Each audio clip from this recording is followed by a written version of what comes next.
तो शिव शक्ति ऐश्वर्य में आपका स्वागत है। आज मैं आपको सिखाने जा रहा हूँ, जैसे पिछली वीडियो में मैंने आपको सिखाया था कि संतान के बारे में, कि माना किसी जातक की कुंडली आ गई आपके पास, तो आप ये कैसे देखेंगे पहली संतान उसकी पुत्र है या पुत्री है।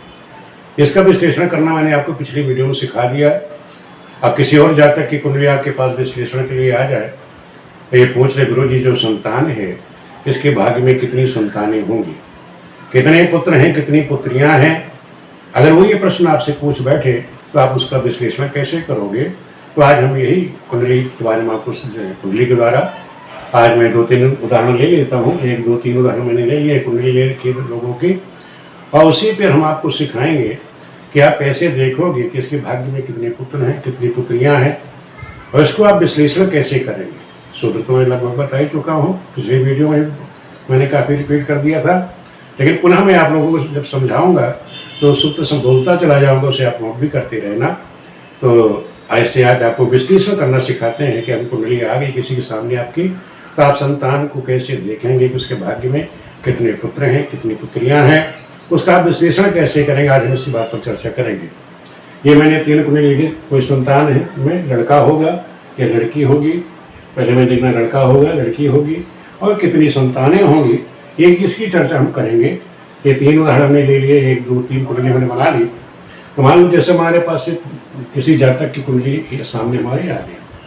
अब इस जातक ने पूछ रहे, गुरु जी बताइए कि हमारे इस बच्चे के भाग्य में कितनी संतानें, पुत्र होंगे या पुत्री होगी, ये आप बताइए। तो माना एक कुंडली हमारे पास विश्लेषण करने के लिए आ गई, तो सर्वप्रथम विश्लेषण में क्या देखते हैं, ध्यान रखो हमेशा भाव, भावेश और भाव का कारक। इन 3 जब भी आप कुंडली विश्लेषण करें इन तीनों के द्वारा ही करना है। पहले भाव को देखोगे, भावेश की स्थिति को देखोगे, भाव का जो कारक है उसकी स्थिति को देखोगे। अगर ये चीज़ आपने पकड़ ली तो आपका जो फलित है 100% सही होगा, उसमें कहीं किसी प्रकार की दिक्कत नहीं होगी। अब मान लो जैसे इस कुंडली का हम विश्लेषण करते हैं, सबसे पहले हम क्या देखेंगे, इसका भाव देखेंगे। पंचम भाव में संतान संबंधी विचार करना है। जब संतान संबंधी विचार तो पंचम भाव को हमने देखा, पंचम भाव में यहाँ बुध बैठा है। यहाँ पंचम भाव में यहाँ कौन बैठा है, बुध। बुध बैठा है वृश्चिक राशि, शत्रु के घर में। बुध बैठा है शत्रु की राशि में, शत्रु राशि में बैठा है बुध। यानी पंचम भाव में बुध शत्रु राशि में है, तो संतान क्या करेगा, ये 0 कर देगा। यह संतान क्या देगा, 0 देगा। अगर यहाँ पर ये कोई शुभ या बुध की जगह कोई भी ग्रह बैठी होती, मित्र की होती, तो वो निश्चित ही संतान देती। लेकिन यहाँ बुध बैठा है, शत्रु राशि का बैठा है, तो ये यहाँ पर ये पंचम भाव में कोई ये संतान बुध के बैठने से ये क्या होगा, संतान नहीं देगा, संतान की हानि करेगा। अब पंचम भाव हो गया। अब पंचमेश की स्थिति देखिए, मैंने कहा पंचम भाव फिर पंचमेश। अब हमने देखा पंचमेश की स्थिति। अब हम ये देखें जो पंचमेश है, पंचम का स्वामी कौन है, मंगल है। मंगल कहाँ बैठा जाकर के, शुक्र के घर में। यहाँ पंचमेश मंगल, पंचमेश मंगल ये जाके बैठ गया शुक्र के घर में। और शुक्र क्या है इसका, वो भी शत्रु का है। मंगल का शुक्र, ये भी शत्रु राशि का, शत्रु जिसे जो बैठा है शुक्र के घर में, मंगल कौन है, शत्रु का है। तो पंचमेश मंगल जो है शुक्र शत्रु राशि में जाकर के बैठ गया, ये भी संतान क्या करेगा, 0 कर देगा। क्यों कर देगा, एक तो पंचम भाव से 12वें बैठा जाकर के, जो पंचमेश है अपने उस भाव से 12वें जाके बैठा, वो भी शत्रु के घर में बैठा, तो इसलिए यहाँ संतान की हानि कर पंचमेश पे। और यहाँ पंचमेश पर किसी ग्रह की दृष्टि भी नहीं दिखाई दे रही है। तो समझ लो कि पंचमेश मंगल जो है शुक्र की शत्रु राशि में जाकर के बैठ गया, शत्रु राशि में बैठा हुआ है, इसलिए संतान यहाँ क्या हो जाएगी, 0। अब हमको ये देखना है, अब हमारा पंचमेश हो गया। पंचम भाव का कारक, पंचम भाव के कारक होते हैं कौन, बृहस्पति। पंचम भाव के कारक, अब गुरु की स्थिति देख लीजिए। पंचम भाव के जो कारक हैं गुरु, पंचम भाव का कारक गुरु। गुरु कहाँ जाके, पंचम भाव का कारक गुरु, गुरु जाके बैठा कहाँ, सूर्य के घर में। मैंने बताया था अगर कोई भी राशि अगर कोई पंचमेश या पंचम भाव का स्वामी अगर पुरुष राशि में जाकर के बैठ जाता है तो एक पुत्र संतान देगा, और अगर वो सम राशि में जाके बैठेगा तो वो कन्या देता है। यहाँ पंचम भाव का जो पंचम भाव के जो कारक है बृहस्पति, वो सूर्य के घर में जाके बैठे हैं। सूर्य के घर में जाके बैठे तो क्या होंगे, पंचम भाव के कारक गुरु जा करके सूर्य के घर में बैठे हैं। किसके घर में बैठे? सूर्य। सूर्य बृहस्पति का क्या है? मित्र का है। बृहस्पति मित्र का बैठा है, इसलिए क्या होगा, एक संतान ही देगा, क्योंकि मित्र के घर में बैठा हुआ तो एक ही संतान दे देगा। और दूसरा मैंने बताया था कि जो हम पंचम भाव संतान का जब विचार करते हैं तो कारक हो गया पंचमेश जो गुरु है, जो पंचम भाव के कारक गुरु है, उनसे जो पांचवा भाव होता है वो भी संतान का होता है। तो बृहस्पति से पंचवा देखिए, 1 2 3 4 5। बृहस्पति से पंचवें स्थान में बृहस्पति की ही राशि आ रही है। देखो हम बृहस्पति की धनु राशि आ रही है, वहां पे कौन बैठा? सूर्य बैठा है। किसी जातक की कुंडली में बृहस्पति से पंचमें सूर्य बैठा हो या पंचम भाव में सूर्य बैठा हो तो एक संतान अवश्य देता है। सूर्य हमेशा एक संतान जरूर देता है। यहाँ बृहस्पति की दृष्टि स्वयं दृष्टि अपने ही भाव पर पड़ रही है। तो यहाँ पर अभी है कि बृहस्पति से पंचम, गुरु से पंचम सूर्य बैठा हुआ है। गुरु से पंचम यहाँ सूर्य है, और गुरु की दृष्टि भी सूर्य पर है। गुरु से वो दृष्टि भी है,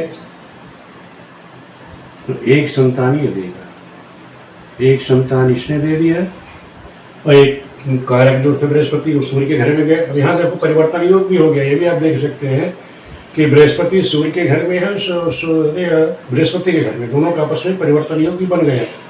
तो यहाँ जो दिया संतान इन्होंने, एक बृहस्पति जो सूर्य के घर में बैठ गया तब एक संतान आ गई, और गुरु जो है पंचम में सूर्य घर के में जाकर दिया, गुरु से ही दृष्टि हो गया तब एक संतान हो गई। कहने वाले साधक जातक के भाग्य में 2 पुत्र संतान है। क्या कह हो गया? इस जातक की कुंडली में 2 पुत्र संतान है। इस प्रकार से आप विश्लेषण करेंगे कुंडली का। ये तो हो गया कुंडली नंबर 1 का विश्लेषण। अब हमें कुंडली नंबर 2 हमारे सामने आ गई। ये कुंडली आ गई मेरे पास। अब किसी ने कहा गुरुजी हमारी कुंडली है, इसका आप विश्लेषण कर दीजिए। अब उसी तरह हम जैसे इसका विश्लेषण हमने किया उसी प्रकार हम इसका विश्लेषण करेंगे। अब यहाँ पर हम देखते हैं कि जो पंचम भाव है, हमेशा ध्यान रखो संतान हमको कौन कौन सी ग्रह देती है। संतान देने वाले ग्रह सूर्य मंगल गुरु शुक्र और शनि अगर बैठ जाता है तो कन्या देती है। ये ध्यान रखना कि वही संतान देने वाले जो ग्रह हैं सूर्य मंगल, सूर्य चंद्रमा कन्या देता है, सूर्य चंद्र मंगल गुरु शुक्र और शनि अगर बैठ जाता है तो कन्या देता है। बुध को नपुंसक माना गया है। तो अब हमारे पास ये कुंडली विश्लेषण के लिए आ गई। यहाँ पंचम भाव में वह बुध बैठा है, इससे पहले वाले में बुध बैठा था, शत्रु का बैठा था, लेकिन बुध को नपुंसक कहा गया है। तो यहाँ बुध अगर बैठा है, किसी किसी कुंडली में हो जाए बाद में चर्चा करते हैं। पहले हम देखते हैं इस कुंडली के द्वारा। इस कुंडली में हम ये देखेंगे कि इस कुंडली में संतान में, इसकी संतान में भाग्य में क्या है, पुत्र है पुत्री है, क्या योग बन रहा है। तो जैसे मैंने यहाँ बताया कि यहाँ बुध बैठा था, शत्रु का बैठा था, जैसे संतान नहीं थी। जैसे यहाँ बुध आया, बुध क्या है? सम राशि। ये ध्यान पर पंचम में यहाँ सम राशि है, बुध बैठा हुआ है, और यहाँ पे किसी ग्रह की दृष्टि तो नहीं है। पंचम भाव में नहीं, किसी ग्रह की यहाँ दृष्टि नहीं है। तो सबसे पहले हम क्या करेंगे? पंचम भाव में बुध बैठा है। पंचम में बुध बैठा हुआ है, लेकिन मित्र का, ध्यान रखो यहाँ पे मित्र राशि का है, ये ध्यान रखिएगा। यहाँ पे मित्र राशि का दिखा रहा है, तो मित्र राशि का, लेकिन नपुंसक होने की वजह से हम इसको नहीं देंगे कि संतान ये देगा हमको, ये हम नहीं देखेंगे इसमें। और शनि ठीक है, यहाँ पर ये 0 हम नहीं कहेंगे कि ये, लेकिन ये कन्या दे सकता है। ध्यान रखो, हम आपको पुनः याद दिला दें कि अगर कोई सम राशि में बुध बैठा हुआ है, एक कन्या तो दे सकता है लेकिन पुत्र नहीं देगा। पंचम में बुध मित्र राशि का है, पंचम में बुध ये किसका है? मित्र राशि का है, मित्र राशि का है। तो ये पुत्र तो नहीं देगा लेकिन कन्या दे सकता है, ये कन्या देगा। ये हम कह सकते हैं ये एक कन्या हमको देगा। बुध यहाँ जो बैठा है सम राशि में बैठा हुआ है, मित्र के घर में बैठा हुआ है, इसलिए एक कन्या ये अवश्य दे देगा लेकिन पुत्र नहीं देगा। अब हमको देखना है पंचम भाव हो गया पंचमेश। पंचमेश की क्या स्थिति है इसमें भाई? अब इसमें हमने पंचमेश को देखा। पंचमेश की क्या स्थिति है? पंचमेश कौन है? शुक्र है। पंचमेश जो शुक्र है वो कहाँ गया? सम राशि में। पंचमेश शुक्र कहाँ गया? शुक्र यहाँ गया, तो सम राशि में गया। शुक्र सम राशि में गया कहाँ? इसके चंद्रमा के घर में। तो पंचमेश सम राशि, सम राशि में जा करके बैठ गया और बैठा किसके? चंद्रमा के घर में। अब ये ध्यान रखो कि जो चंद्र सम राशि यहाँ कर्क राशि का, तो सम राशि तो कन्या देगा। यहाँ शुक्र जो है जा करके इसने क्या दिया? कन्या दिया। तो पंचमेश सम राशि में होने से, सम राशि में होने व्यक्ति धन को चंद्रमा का शुक्र सम का होता है, सम राशि में होने से इसने भी एक कन्या दी। यहाँ भी क्या हो गया? एक कन्या का योग बन जाएगा। तो यहाँ हमने देखा पंचम भाव पंचमेश पर किसकी दृष्टि रही? शुक्र की दृष्टि। और शुक्र बैठा पंचमेश जाकर के वहीं बैठ गया। अब यहाँ पे चंद्रमा की युति भी इसको मिल गई है, चंद्रमा की युति मिल गई। और जो बृहस्पति संतान के जो कारक बृहस्पति हैं उनकी भी दृष्टि यहाँ चंद्रमा पर पड़ रही है। एक ये जो युति है इसके कारण एक संतानी चंद्र युति, चंद्र शुक्र की जो युति है, चंद्र शुक्र की जो युति है यहाँ पे बन गई है। तो यहाँ से एक कन्या इसको यहाँ मिल जाएगी, एक कन्या ये दे देगा। तो हमने ये देखा कि पंचम भाव में जहाँ पंचमेश बैठा हुआ था, पंचम भाव का जो स्वामी शुक्र पंचमेश बैठा था, वहाँ चंद्रमा की कन्या, चंद्रमा जो स्व राशि का बैठा हुआ है उसकी भी युति हो जाने से एक कन्या तो वहाँ से मिल गई। और शुक्र जो था पंचमेश था वो भी जाके कर्क राशि में बैठ गया, सम राशि में बैठ गया। इस वजह से सम राशि में होने से कन्या वहाँ प्राप्त हो गई। पंचम भाव में बुध बैठा था, वो भी मित्र का बैठा हुआ था, एक कन्या उसको वहाँ से मिल गई। अब हम देखते हैं पंचम के जो कारक होते हैं, पंचम का कारक कौन है? बृहस्पति। बृहस्पति कहाँ जाके बैठ गया? अपनी सम राशि यानी मीन राशि में, वो भी सम राशि। यहाँ बृहस्पति भी जा करके एक कन्या दे रहे हैं। जो पंचम भाव के कारक हैं ये हो गया पंचम भाव का जो कारक गुरु है वो अपनी राशि मीन राशि में बैठ गया। मीन राशि में ये भी एक कन्या देगा। यहाँ जो बृहस्पति जा करके कहाँ बैठ गया? सम। अगर ये बृहस्पति सम राशि में, जैसे यहाँ पीछे देखा था हमने कि बृहस्पति कारक होकर के कहाँ बैठा था? विषम राशि में, तो उसने एक संतान पुत्र संतान दी। लेकिन यहाँ पंचम का कारक बृहस्पति सम राशि में चला गया। सम राशि में जाने से क्या होगा? वो एक कन्या देगा। तो यहाँ पे बृहस्पति ने इसको कन्या दे दी। तो यहाँ पे एक तो बुध ने दे दिया, बृहस्पति ने दे दिया, चंद्र शुक्र ने कन्या दे दी। और ये देखिए बृहस्पति से पंचम 1 2 3 4 5 1, ठीक है, दोनों हो गई संतान। तो स्वयं बृहस्पति की दृष्टि पे पड़ेगी तो एक संतान का उसके 5 कन्याएं कहें उसके जो जातक की कुंडली है, क्योंकि बृहस्पति की दृष्टि यह पंचम शुक्र पर पड़ रही है। तो ये बृहस्पति दृष्टि यहाँ जो पंचम का कारक, ये बृहस्पति से जो पंचम का कारक है चंद्रमा, जैसे हमने यहाँ देखा था कि यहाँ बृहस्पति से पंचम के कारक बृहस्पति थे, स्वयं दृष्टि उनकी पड़ रही थी। और यहाँ जो पंचम बृहस्पति से पंचम के कारक है चंद्रमा स्वयं बैठे हुए, वहाँ बृहस्पति की दृष्टि पड़ रही है। तो यहाँ पर भी एक कन्या का ये इस तरह से योग बन जाएगा। गुरु की दृष्टि, गुरु से पंचम भाव यहाँ कर सकते हैं, कहते हैं गुरु से पंचम, गुरु से पंचम, गुरु से पंचम भाव, गुरु से पंचम भाव में चंद्र होने से, चंद्रमा की स्थिति होने से, चंद्र शुक्र होने से या चंद्र की राशि होने से एक यहाँ पर भी एक कन्या प्राप्त हो रही है। तो कहने मतलब ये जो जातक की कुंडली कितनी हो गई? 1 2 3 4 5। ये जिस जातक की कुंडली है तो इसके 5 कन्याएं हुई, तो हम ये कह सकते हैं इसके भाग्य में 5 कन्या का योग है। तो इस तरह से हमने देखा दूसरी कुंडली में जो है वहाँ क्या है, कन्याओं का ही योग है। पहले कुंडली में हमने देखा 2 पुत्र संतान हुई। जो हमारे पास दूसरी कुंडली आई उसमें हमने क्या देखा, यहाँ केवल कन्याओं का योग बन रहा है, पुत्र संतान का तो कहीं योग ही नहीं बन रहा है, क्योंकि जो कारक थे वो भी जाके समराशि में बैठ गए। जो इस भाव का पंचमेश था वो भी जा करके समराशि में बैठ गया। युति भी की तो चंद्रमा के साथ करी, जो कन्या ही देता है। दृष्टि भी शनि की ही पड़ रही है उसके ऊपर, तो शनि भी जो है चाहे दृष्टि पड़े युति करे वो कन्या ही देगा। तो यहाँ से जो हमने देखा कि यहाँ इस कुंडली सेकंड वाली कुंडली में 5 कन्याओं का योग बन रहा है। अब इसके द्वारा हम देखते हैं तीसरी कुंडली। अब हमारे पास किसी जातक की एक कुंडली और आ गई है, मैंने इसको भी विश्लेषण करना है कि देखें इसके भाग्य में क्या है, लड़का है, लड़की है, संतानें हैं तो कितनी है, उसको हम देखेंगे कैसे। तो सर्वप्रथम हमने पहले बताया था जैसे आपको कि आप पहले सबसे क्या देखेंगे, पंचम भाव। तो यहाँ देखो आप पंचम भाव, ये पंचम भाव देखिए। पंचम भाव की स्थिति क्या है, पंचम भाव में सूर्य बैठा। मैंने आपको शुरुआत में कहा कि अगर पंचम भाव में सूर्य बैठा हो तो एक संतान निश्चित देगा। पंचम भाव में सूर्य बैठा हुआ है, चाहे बृहस्पति से पंचम बैठा हो या लग्न से पंचम बैठा सूर्य बैठा है, तो पंचम भाव में सूर्य होने से एक पुत्र संतान होगी। क्या होगा, एक पुत्र संतान होगी, एक पुत्र होगा निश्चित। किसी भी कुंडली में ऐसा हो तो एक संतान पुत्र अवश्य होगा। दूसरा देखिए, पंचम भाव पे किसी ग्रह की दृष्टि तो नहीं है। पंचम भाव पे हाँ बृहस्पति की दृष्टि है। तो पंचम बृहस्पति क्या है, कहाँ बैठा हुआ है, सूर्य के घर में बैठा है।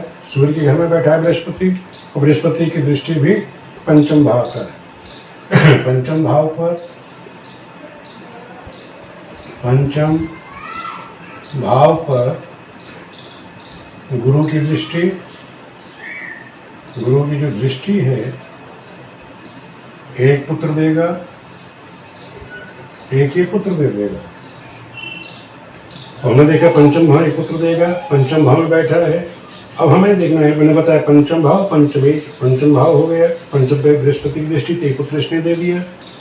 लग्न में सूर्य, पंचम भाव में सूर्य बैठा तो इसने दे दिया। अब हमने देखना है पंचम भाव, पंचम भाव पर दृष्ट ग्रह और पंचमेश। अब पंचमेश की स्थिति क्या है, अब हम देखेंगे पंचमेश। अब हम इसके बाद मैंने बताया था पंचमेश की स्थिति आप देखो। पंचमेश कौन है इसमें, पंचमेश शनि है। शनि कहाँ जाकर बैठा, बृहस्पति के घर में। और बृहस्पति क्या है, पुरुष ग्रह है, ये ध्यान रखो। और यहाँ पुरुष ग्रह है, और यहाँ देखिए मंगल की दृष्टि भी इस पर है। एक मंगल जो है पुरुष ग्रह है, उस पुरुष ग्रह की दृष्टि कहाँ पड़ रही है, क्योंकि मंगल बैठा कहाँ, बृहस्पति के घर में। और उस मंगल की दृष्टि उसकी दूसरी जो राशि बृहस्पति है वहाँ पर ही पड़ रहा है। तो यहाँ शनि बैठा हुआ है, जिसका तो ये जो यहाँ पे पंचमेश बैठा हुआ है शनि, उसके ऊपर जिसमें शनि बैठा हुआ जिसके घर में, उसमें उसी के मंगल भी उसी घर में बैठा हुआ है, उसकी दृष्टि यहाँ पड़ रही है।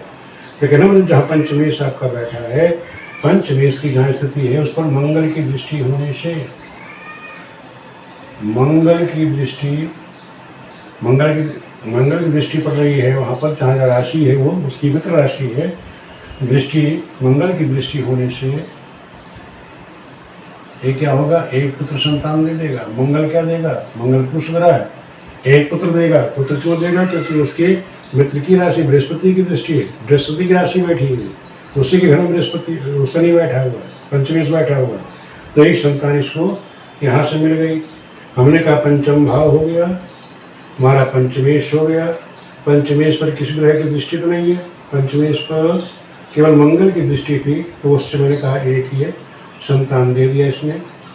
और इसके बाद हम देखते हैं पंचम भाव पंचमेश हो गया, और पंचम के कारक। अब पंचम के कारक की देख लीजिए, पंचम के कारक कौन है, पंचम भाव का कारक गुरु है। पंचम भाव कारक गुरु, पंचम भाव का कारक गुरु हो गया। अब गुरु से देखिए पंचमा, 1 2 3 4 5, गुरु से 5वें कौन बैठा हुआ, मंगल। कौन है, विषम राशि में मंगल बैठा तो एक संतान देखा, पंचम भाव यानी गुरु से पंचम भाव, इसको हम लिख सकते हैं इस तरह से, इसको आप समझ लीजिएगा। गुरु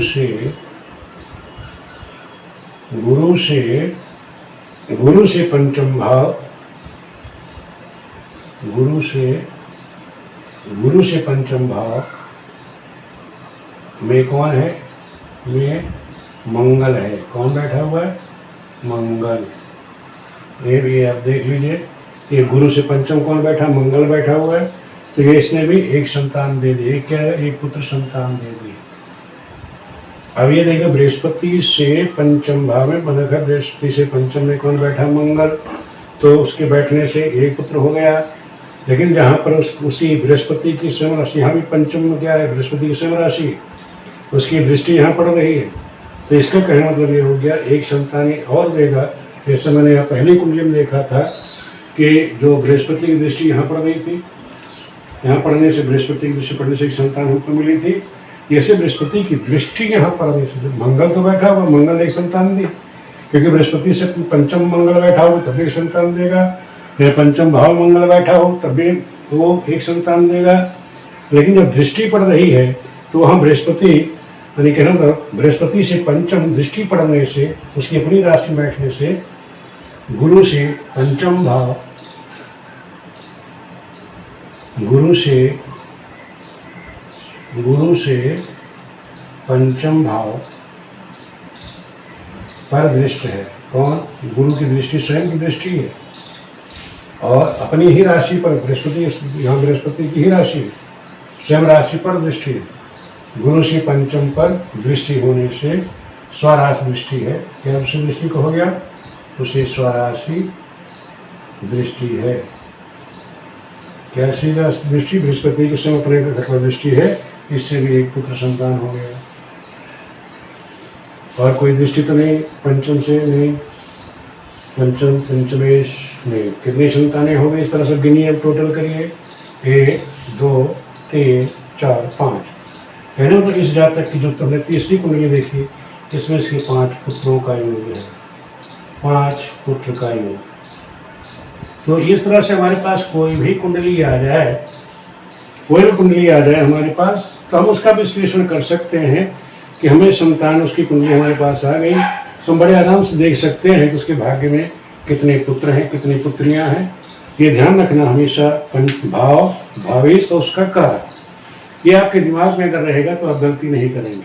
सबसे पहले समझ लो बना कि अगर ये लग्न से पंचम भाव में कोई भी पाप ग्रह बैठी है, जैसे सूर्य बैठा है, मंगल बैठा हुआ है, अगर सूर्य मंगल बैठा है तो वो संतान देगा, पुत्र देगा। इसी तरह अगर यहाँ एकादश भाव में अगर बृहस्पति बैठा है, उसकी दृष्टि पंचम पे पड़ेगी तब वो पुत्र संतान देगा। अगर बृहस्पति यहाँ बैठ गया, पंचम में बैठ गया, बृहस्पति बैठ जाए, शनि बैठ जाए, तो क्या करेगा? कन्या देगा। क्या देगा? आपको कन्या देगा। लेकिन बृहस्पति यहाँ बैठा, बृहस्पति यहाँ बैठ जाएगा, कन्या दे देगा। जैसे चंद्रमा और शुक्र अगर बैठते हैं पंचम भाव में, यहाँ पंचम भाव बैठ जाते हैं और यहाँ समराशि हो तो वो कन्या ही देगा। इसी तरह समझ लो कि यहाँ विषम राशि हो, जैसे मैंने यहाँ देखा कि यहाँ देखो विषम राशि थी, सूर्य बैठा था, बृहस्पति की स्वयं दृष्टि पड़ी, वो भी विषम राशि में बृहस्पति बैठा था, उसकी दृष्टि पड़ गई, तो जो सूर्य बैठा था वहाँ से संतान पुत्र हो गया, बृहस्पति की दृष्टि पड़ने से पुत्र, यानी 2 संतानों का योग बन गया। तो इस तरह से जो विषम राशियों में ग्रह बैठे हों और विषम राशि हिस्से में बैठ करके दृष्टि डाल रहे हों तो क्या होगा? वो पुत्र दे देते हैं। अब जैसे हमने यहाँ पर देखा था इस कुंडली में कि यहाँ जो पंचम का कारक शुक्र था, वहाँ शुक्र क्या था? शुक्र जाकर के सम राशि में बैठ गया था और सम राशि में बैठ करके जो बृहस्पति पंचम के कारक थे वो भी जाके सम राशि में बैठ करके उनकी भी दृष्टि सम राशि में ही जाकर के बैठ गई, वहाँ भी उन्होंने कन्याओं का योग बना दिया। इस तरह आप लोग हमेशा ध्यान रखोगे कि जन्म कुंडली में किसी कुंडली सामने आ रही है, पंचम भाव जो बृहस्पति से पंचम में समराशि हो तो कन्याएं होंगी, बृहस्पति से पंचम विषम राशि हो पुत्र संतानें होंगी। हमेशा ध्यान रखो। चाहे वो लग्न से पंचम हो, चाहे बृहस्पति से पंचम हो। अगर वहाँ सम राशियाँ हैं तो कन्या उत्पन्न होंगी, विषम राशियाँ हैं तो क्या होगा, पुत्र संतान होगी। दूसरा पुनः समझ लो, जैसे यदि बृहस्पति से 5 में 1 2 3 4 5, मंगल कहाँ बैठा, विषम राशि में बैठा था, तो यहाँ उसने पुत्र संतान दिया। बृहस्पति की दृष्टि विषम राशि में थी, इसलिए पुत्र संतान हुई। तो इस तरह से आप ध्यान रखो। जैसे यहाँ मैंने बताया कि बृहस्पति से 5वें सम राशि होगी और बृहस्पति सम राशि में बैठा होगा, वहाँ क्या है, विषम राशि में, यहाँ सम राशि में बैठने से इन्होंने यहाँ कन्या दे दी। ठीक है, इस तरह से आप लोगों को मैंने समझा दिया कि पंचम भाव और भावेश। जो भावेश कौन है, भाव का जो स्वामी होगा वो कहाँ जाके बैठा, जैसे वहाँ मैंने बताया कि सब किस राशि में जाके बैठा। यहाँ भावेश कहाँ जा करके बैठा, किसकी राशि में बैठा हुआ, वो पुरुष ग्रह है या स्त्री ग्रह है। यहाँ जैसे पंचमेश जाकर किसके घर में बैठा था, चंद्रमा घर में। चंद्रमा कौन है, स्त्री का ग्रह है, स्त्री के घर में बैठा जब पंचमेश, वो कन्या ही देगा। यहाँ पंचमेश कौन है, यहाँ पंचमेश शनि है। शनि किसके घर में जाके बैठा, बृहस्पति घर में जाके बैठा। जब शनि बृहस्पति घर, बृहस्पति कौन है, पुरुष है। जब पंचमेश पुरुष के घर में जाके बैठेगा वहाँ पुरुष ही होगा, यानी लड़का ही पैदा होगा। तो इस तरह से हमने कुंडली का हमको विश्लेषण करना है। आप लोगों को ये जो तीनों उदाहरण मैंने समझाए, मेरी कोशिश है कि आप लोगों की समझ में आ गई होगी। यदि समझ में नहीं आई है फिर भी आप लोग कमेंट करके मुझसे पूछ लेना, मैं पुनः वीडियो बना करके आप लोग को समझा दूँगा। आज मेरी कोशिश थी कि आप किसी कुंडली आपके पास विश्लेषण के लिए आ जाए तो संतान में लड़का होगा, लड़की होगी तो कितनी संतानें होंगी, इसकी आप गणना कैसे करो, कैसे देखोगे, वो देखना मैंने आज आप लोगों को सिखा दिया। आप लोगों को कहीं किसी प्रकार कोई दिक्कत परेशानी हो कमेंट करके मुझसे पूछ लेना। वीडियो देखने के लिए आप सभी मित्रों का बहुत बहुत धन्यवाद।